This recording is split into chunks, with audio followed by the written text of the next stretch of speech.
Belinda and HarperAudio Australia present this unabridged recording of Jinxed, The Curious Curse of Cora Bell. Jinxed, Book 1. Written by Rebecca Mcritchie and read by Eloise, Oxer. The dedication reads, To Evelyn Ida, Kick Butt, R.M.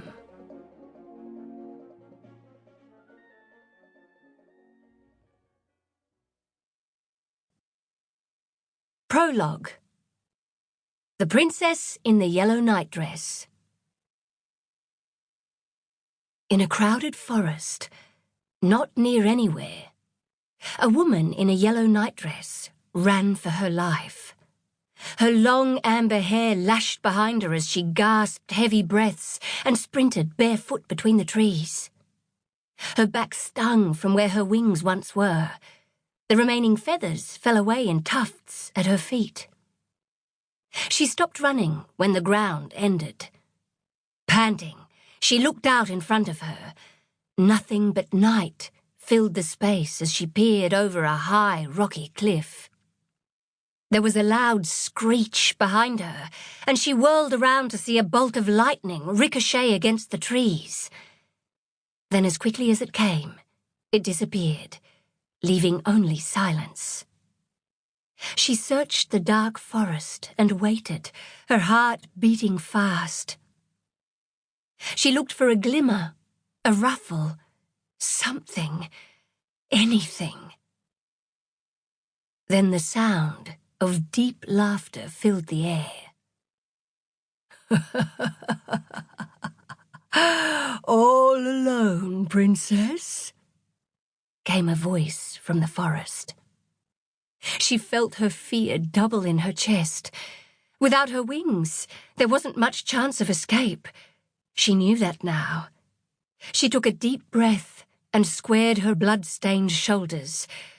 With shaking hands, she called up the air around her until it was a swirling, roaring wind in her ears. Ah! She cried as she hurled the wall of wind into the forest. Leaves flew from the branches, trees bent and snapped, and the ground shook.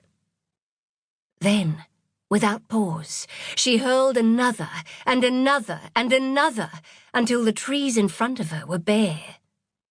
And standing still amongst the trunks was the dark silhouette of a man with long silver hair, gleaming eerily in the light from the moon. Suddenly, a great gold bird burst from the trees. It flew towards her and grabbed her by the shoulders with its talons. The bird carried her off the ground in a large swoop until they were flying over the cliff. No, Artemis!